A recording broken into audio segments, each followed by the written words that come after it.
like to welcome you to the MSIC.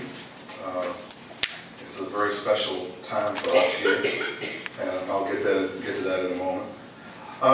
Let's see, I've been teaching now for 22 years. Taught in Richmond Public Schools. I attended Virginia State, bachelor's in geology. I didn't plan on being a teacher. You know, sometimes that works out that way, and life takes a hold and guides you in a different direction. And it's been a good 20-some years, and I went and got my master's from Mississippi State in Geoscience.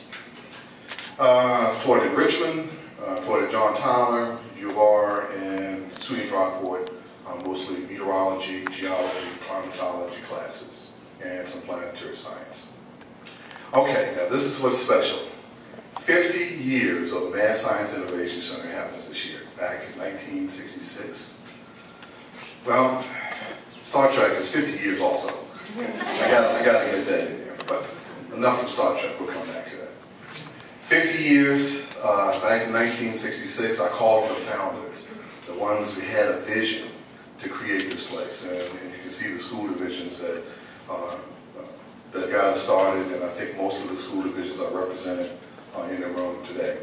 And we are up to 13 divisions total now, and probably most of you are in here. Let's see, Henrico, all right, okay, Chesterfield, all right, Richmond, all right, Hanover, one from Hanover, okay, Goochland, okay, well they're not part like they used to be, so that's okay for Goochland, all right. Let's see, some Charles City, Petersburg, King William. I did see Prince George. Okay. Did I leave anyone else? Hopewell. Hopewell, Colonial Heights. Newcastle. And Newcastle County. Really? You told me something I didn't know. Okay, so 50 years. Carroll Ellis. Okay. Okay. Oh, in the room. Okay. All right, and so 50 years, and the MSIC is a very unique entity. There's nothing quite like it in the country. There are programs around the country that do a lot like what we do, but they're not a consortium of school divisions. There are universities, there tend to be museums, but not a collaboration of school divisions that do what we do. Sometimes you see career and technical centers in some of the rural areas where several counties will get together, but nothing quite like this. And our director is Dr. Holly Freeman, that's her sitting there, so I guess I'm supposed to really do a good job of here tonight. Okay, so 50 years ago, the MSC started, NASA. Now what does NASA have to do with the MathScience Innovation Center? What you think? Okay, a lot went on in 1966. We were in the midst of the space race. And I remember 1966, and that's more information I really need to share with you. But I remember it clearly, and I might as well pull it all out there. I was 11 years old in 1966. And the Gemini Program was going on, 2 astronauts up. The Russians had already beat us into space with Sputnik. They had the first man in orbit, the first man in space, and Russians were going. And even in 1966, they landed their first lander on the moon, Surveyor, which was the one from the U.S. That came much later. That's about 8 months later. So they were just nailing us in everything when it comes to space at that time. And so how did the government respond? Well, there was a big emphasis and push for science and math and engineering. Money, federal dollars were flowing all across America to really get science and math ed really going, to produce the engineers and scientists that we needed for the future. So that's what was going on in the 60s. One of the programs that I remember that kind of changed my life was something called ESCP. Now, you guys won't remember that. It's called Earth Science Curriculum Project. And that was the textbook, Investigating Earth Science. And I fell in love with earth science right then, and I have not wavered from that. So part of that whole space race and excitement that we had in the 60s that maybe not so much now when it comes to space. And we'll get to that. Now there is a new space race going on. And this time it's not with the Russians, because you know they're kind of out of the game now. Well, they're pretty good at going to Earth orbit. You know, that's how we get to our astronauts to the International Space Station. Unfortunately, we can't really do that by ourselves anymore, which is painful.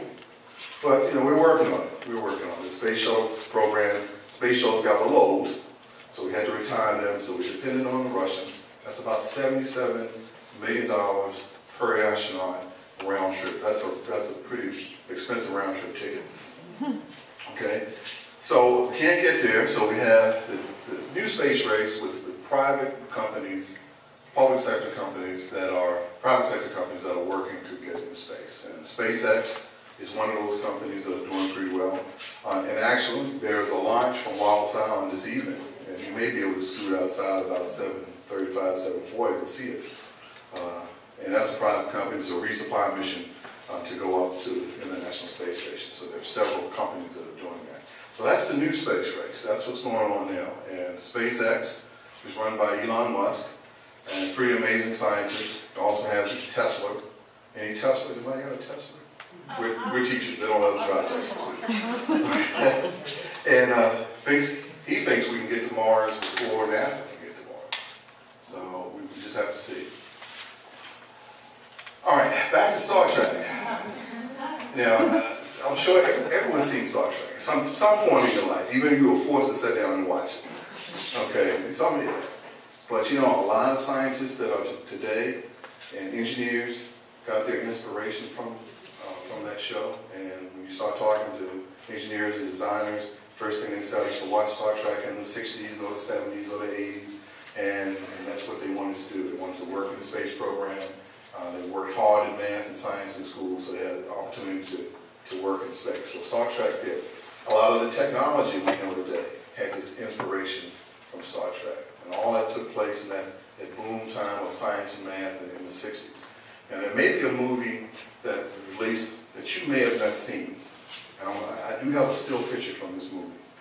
We're going to pop that on it. I don't know if you've seen that one. Yeah, that wasn't in wide release. It was very limited release. You know, like at my house, that's how limited that was.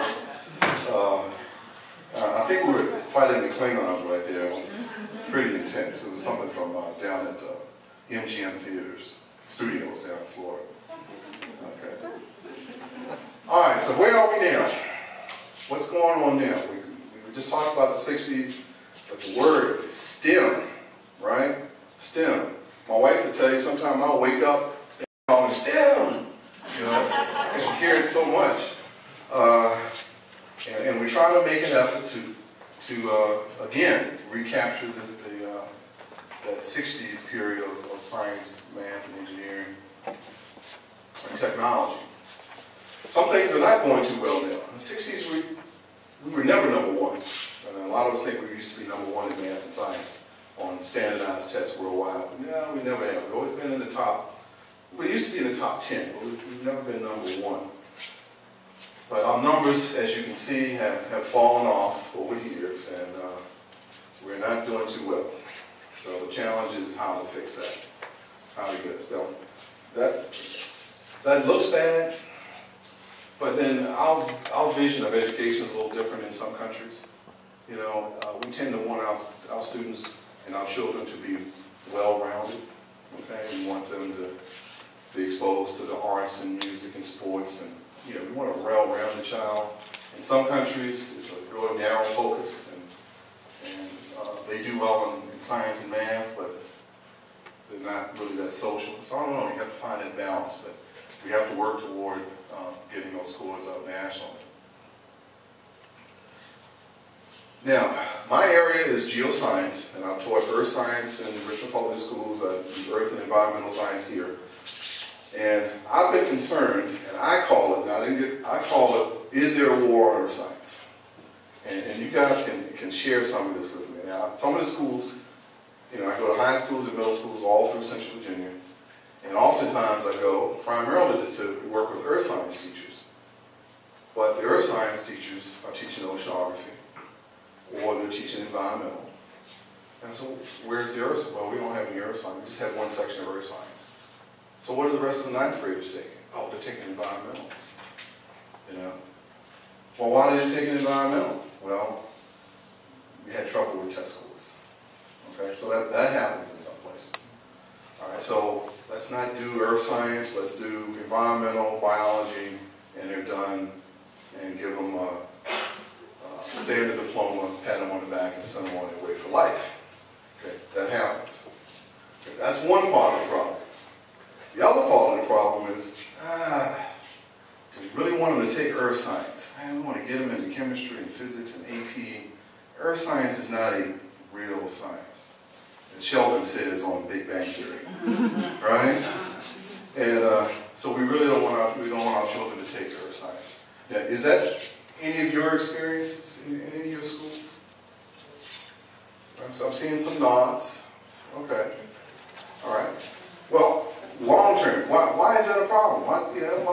Well, earth science leads to careers, and I'm going to share some of those careers.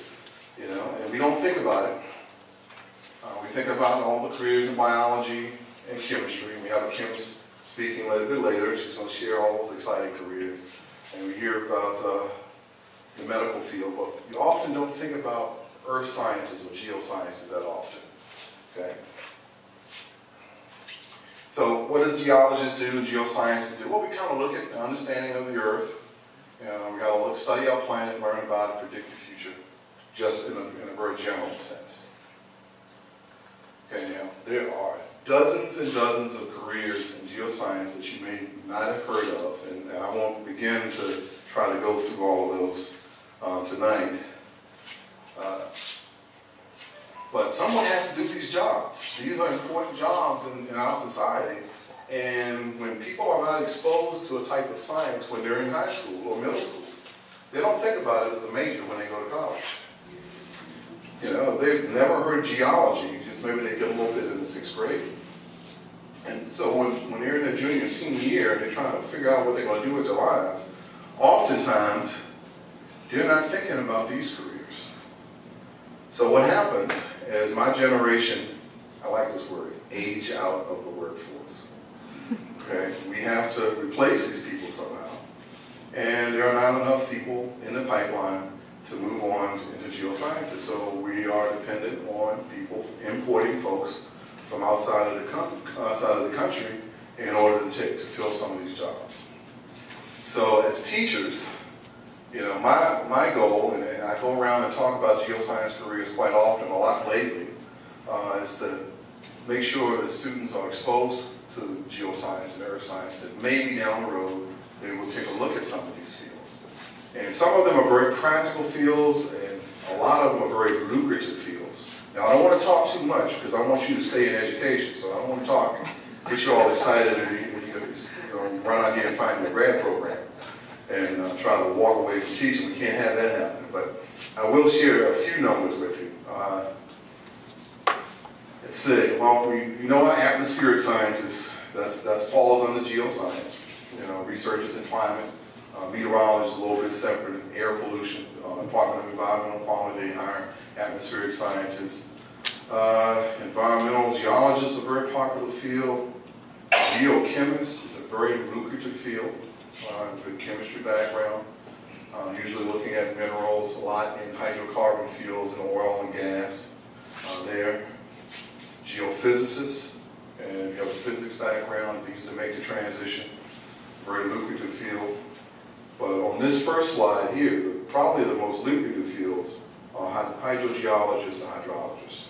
Starting with a bachelor's degree, straight out of school, you're talking $70,000 a year. Master's, you're talking 90 to 110. Okay. But they have to know about it. They have to know that these fields are out there for them. You have to major in this stuff. Okay. Meteorologists are probably the science field that most people know outside of medicine because you see them on TV every day. But even there's a challenge to fill all positions in meteorology in the country. Okay. All right, what else we had? These are some interesting fields. Not a lot of those in paleo fields. It's more research, not a lot of job opportunities there. This is what I used to do when I first came out of college as an undergrad. Out of undergrad was a petroleum geologist. I was with Amoco Oil for about 8 years. Planetary geologists, NASA hires these folks, and I'm going to talk a little bit about some of that exploration that's going on in just a few minutes. Seismologists, okay. Earthquakes happening. Where are most of the earthquakes happening in North America right now? I'm just curious, what do you think? California? Oklahoma. My little phone app just buzzed about 10 minutes ago. 3.1 in Oklahoma. Okay, so that's why is that? The fracking and injection wells. Okay. All right. So there's a market for seismologists. Soil science. I'm not a soil guy. I'm more of a hard rock guy, but I can never get into soil. But man, you can make some good money in soil science. Okay, you really can. Okay, and these people here, they're all a little off. You know, there's not a lot of jobs for them out there, but they just love it. It's something about standing on an active volcano just 2 weeks before the eruption. I'm sure that's exciting, but I just don't want to be that person. But that's the extreme geologists. And of course, your structural people, those who want to build roads, you want to build a building or city, you got to get them in. That's one of the team. Before the architects come in, you got to have the structural geology folks in there. Okay. And here's some data of folks that majors that are going into geoscience, kind of how it breaks down a little bit. As an undergrad, mostly geology, and you see some of these other fields here where people are going. All right. Okay. So let's move on and talk a little bit about space exploration. The picture over here is a lesson that I teach called Planet Trek, the Solar System Experience, and it's using the Magic Planet. It's a virtual globe. I take that out to schools. Anyone here ever received that lesson in here? It's a pretty exciting lesson. I love teaching it. It's primarily targeted to 6th grade students. And 6th graders still love space, you know, and it turns into a party. I mean, because they love it, and the questions, you know, I feel like a NASA scientist. They're throwing all these questions. They're all excited about space, and oftentimes the teachers learn new material, new information, because oftentimes you try to keep up. I know when I was a 6th grade teacher, you know, but I'm just trying to get those lesson plans and take care of tests, and I didn't have the time to look at the new science as much as I would want. Now I do, because that's part of this job, is to look at that. So we're going to talk a little bit about it. Where do you think that image is right there, by the way? Anywhere in the United States or anywhere? The right side of it. Oh, the right side. Hmm? No, I'm saying which image? Right over here. Where do you think that may be? Las Vegas? That's my wife. She's saying like that's a hint. That's what that is. Nevada? Colorado? No, actually that's Mars. That is Mars. Okay, yeah. So the lesson I told you was Planet Track the Solar System Experience, and we're going to please ask questions. We're going to share some of the more recent NASA research that's going on. It's been an exciting 2 years in space with the United States and a little help from our European partners. Russia, not so much. You know, they're good at going from the ground to the space station and back. All right, so that's Russia. So we have sent space probes in the last 2 years to Mercury. Tons of orbital spacecraft studying the Earth. Visited 2 asteroids. Visited 2 comets. A new spacecraft just arrived, Juno just arrived at Jupiter about a month and a half ago. Okay, just losing Cassini, that's been there for the last decade, Saturn. And we really haven't done much with Uranus and Neptune. Not much happening out of 10. Those lower level gas giants, yeah. Don't really worry about it. And there's Pluto, and we just sent that first space probe to Pluto, New Horizons, about a year or so ago. which was exciting. It took 10 years to get there, traveling at 150,000 miles an hour. Still took it 10 years to get there. Okay. And of course, you got those other dwarf planets out there in the far reaches of the solar system too. All right, so everybody remember this day or remember reading about this day? I remember this day. That was pretty exciting. Neil Armstrong, and we lost him a few years ago. I'll ask you a quick question. Who was the second guy to set foot on the moon that day? July 20th, 1969. Buzz Aldrin. Buzz. Not that Buzz. Not, oh, okay. Buzz Aldrin, okay. Oh, that's good. And, you know, these guys know each other. There's a connection.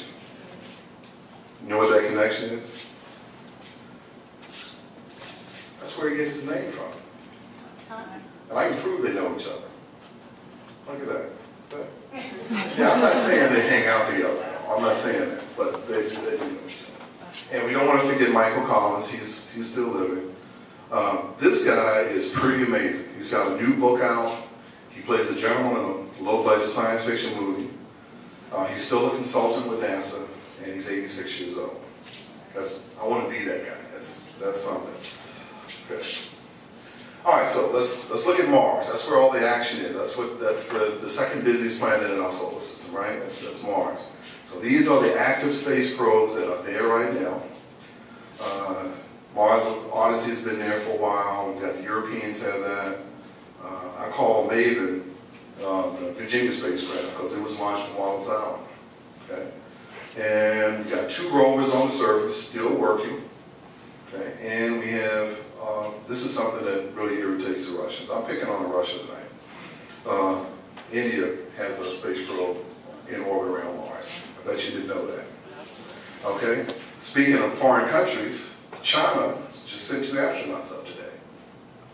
So things are busy. Things are busy. Okay, so here's all the space probes that have ever gone to Mars. Okay?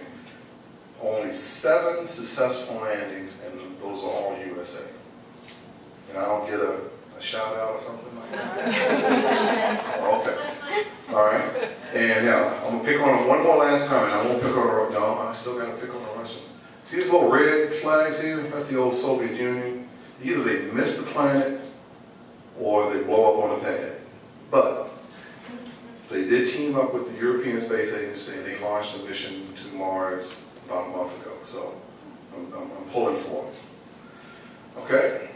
And that's the animation of the landing of the Curiosity rover.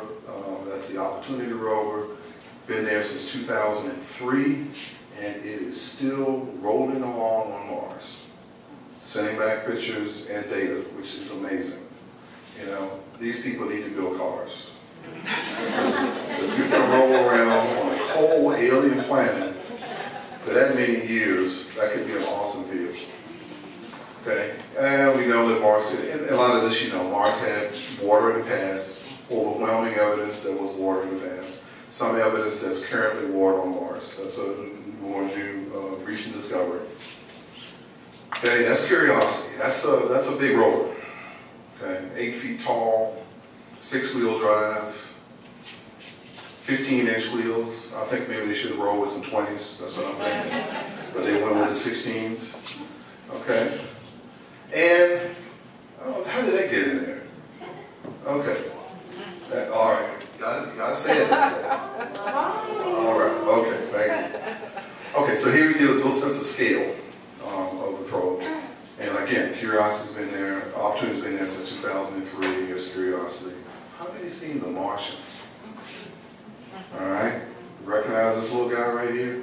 Kind of helped Wiley out, didn't it? And those of you who have not seen The Martian, I am really disappointed. You got to go see the movie, or you get the DVD or the Blu-ray. Or watch digital, that's okay too.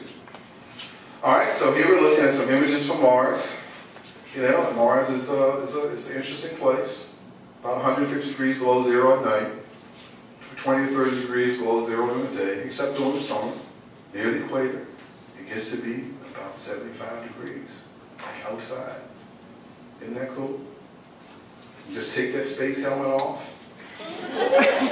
Smell, I would love to smell what Mars, you know, Mars. Yeah, see what Mars smells like. I don't know, that may not be good to know. The atmosphere is 100 times thinner than the Earth's atmosphere. You don't have any oxygen. Oxygen is kind of important. Okay, moving right along. We're going to get through a little bit of the solar system here. Asteroid. This is Vesta. Now, Vesta was an R&B singer during the 80s, but it's also an asteroid. And Dawn spacecraft visited Vesta, spent 2 years taking its images. This is an actual image, speeded up. It's about 80 miles in diameter. Out there safely nestled in the asteroid belt. No chance of it coming our way. If it did, that would be a very, very bad day. Okay, but you don't have to worry about the big ones. It's the little ones that sneak in and can cause some problems. Okay, and then it left Vesta and went to Sirius. Now, Sirius is an asteroid belt. Asteroid belt is considered a dwarf planet. It's got the round shape. It's about 150 miles in diameter. And when the Dawn spacecraft got there, they noticed these things that look a little bit like lights. Wait for it. Oh, yeah. Wait a minute, it's coming. There you go. Boy, the internet was a buzz. What is going on? Did you see? Are there cities? Are there alien bases? And there were some people on the internet that actually thought that maybe it was one of those. Okay, but we got some close-up images there, so you can feel good. We don't have a Death Star in our solar system. Okay, we visited a comet, and that was the Europeans. They did a great job. They chased the comet down. They landed a rover, not a rover, but a lander on the comet. The main spacecraft followed the comet, and until recently. For some reason, these space engineers, once the mission is completed, they like to crash the spacecraft into the object. So that's what they did. They crashed it into the comet. When the spacecraft ran out of power around Mercury, what did they do? They crashed it into Mercury. So I don't know what that's all about. All right, we learned a lot about comets, mostly ice, dust, a lot of carbon, a lot of organics. So really interesting. We can think, where did life actually start? Okay, and here's Jupiter. Not going to talk much about Jupiter, big old gas giant. Juno is going to give us some more information there. But let's talk about Europa. That's where the action is. Anybody know anything about Europa? What's the surface? Anybody have any idea what the surface is made of? Ice. Water ice. What's below the ice? Liquid water. More water than on Earth. So aren't you excited about that? Because what could be in that water? Life. It's life. You know? Life. Problem is, we can get a spacecraft. You got an extra couple $100 million, you can build a spacecraft and go to Europa. Not a big deal. It takes about 4 years to get there. Problem is, you got to drill through 5 miles of ice, and we really don't know how to do that yet. But, recent discovery, 2 weeks ago, geysers of water are shooting out of Europa. So now all you have to do is get your spacecraft close to one of those geysers and get some samples. So, just a thought. Io, volcanoes, if you really like volcanoes, if you want to be a space volcanologist, all right, go to Io. We landed a spacecraft about 8 years ago on Saturn's moon Titan. This is the image from the surface. Now this is the exciting thing about Titan. Those are rivers. And they're not like Martian rivers that have been dry for 2.5 billion years. All right, those are actively flowing rivers. Now it's minus 200 degrees on the surface. So what is flowing through those rivers? That's a lake. In fact, there are about 60 lakes on Titan. So what's flowing at minus 200 degrees? Liquid methane. Just think about it. If we ran out of methane, we get some tanker spaceships and head on out to Titan. Yeah, 6 years one way, 12 years round trip. Yeah. But you go out, and now you got all the methane, and you can just burn all that carbon fuel on Earth for this. Okay? All right, so we're getting to the edge of the solar system now. And here we are, Pluto 2006. All of us grew up at a time when Pluto was a planet. Not so much now. Pluto, the International Astronomical Union said, no, you're not a planet. Of course, Pluto lawyered up, went to court, tried to fight for its planethood, and it lost. And it's a little disappointing, but it's a dwarf planet now. And it's a really strange place, more active than what we originally thought. Okay, and there was that is Pluto and its moon Charon right there. That was taken by the New Horizons spacecraft about 1.5 years ago. It's pretty amazing. Mostly it's a rocky, icy, exotic vapors and ices on there, and it's active, it is changing. So that's a pretty amazing thing. Now, I'm gonna overlap this on an image of Earth. How do you think that's going to look? Because I want to give you, right now you don't have a sense of scale, do you? All right. We're going to give you a sense of scale now. Now you can't be a real planet and can't be and not as large as a continent. So it's got to be a dwarf planet. That's not what Okay. And there's some other stuff going out there. It's not the only dwarf planet. There are quite a few out there in the far reaches of the solar system. We don't really know what they look like. No, we just know that they're there. So let's leave the solar system. We've got just enough time to talk about it. Okay? Exoplanets. Planets outside of our solar system. We have discovered 3388 as of the 19th. I think they picked up another 10 since then. So isn't that exciting? So we are not alone. We are not the only planet solar system. There are many solar systems out there.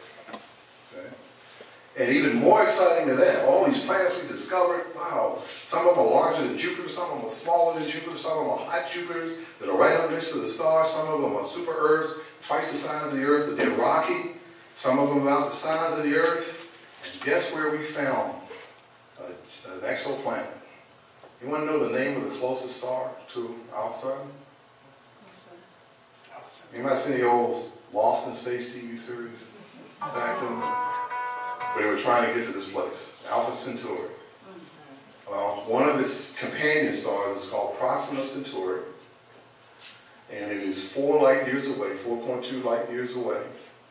And believe me, that is close. In galactic terms, that's like the neighborhood.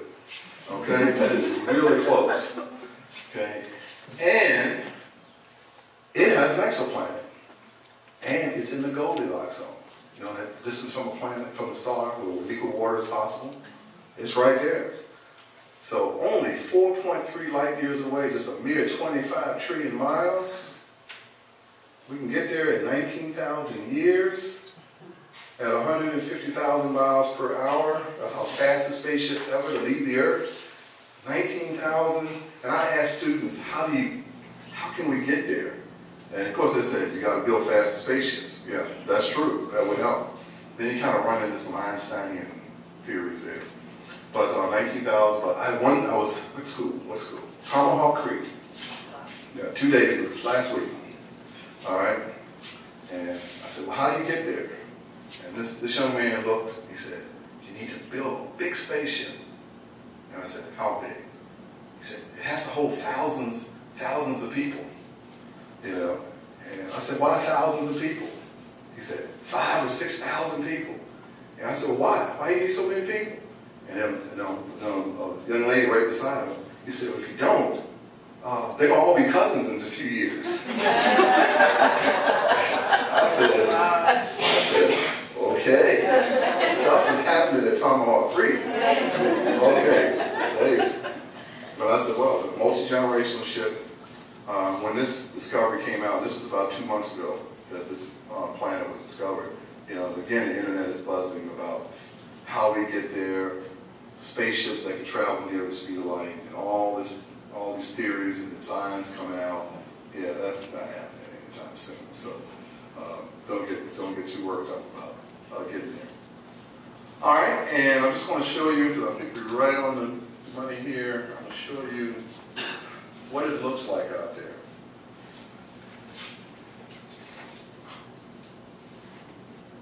So we're going to zoom out of our solar system, and we're going to move out about 25 light years, and you're going to get a sense of all the planets that have been discovered.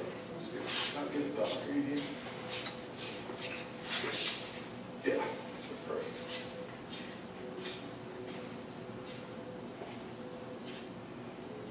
All those blue rings are stars that we know have planets.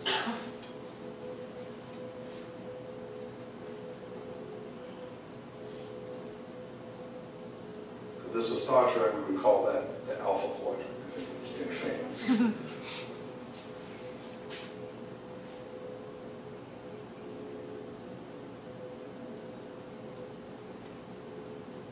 So planets are very common in the galaxy.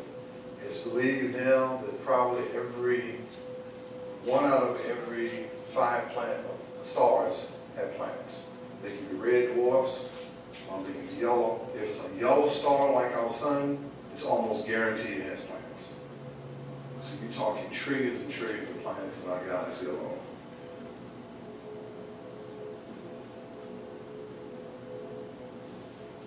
So every time you have a planet, you think, is life possible out there? So I don't know.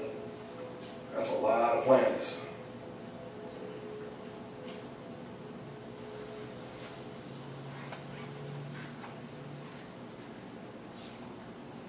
I'm just going to zoom in on this one solar system. And that's actually an image of our solar system. The 4 planets. So we are definitely not alone. Any questions, or do we do that later?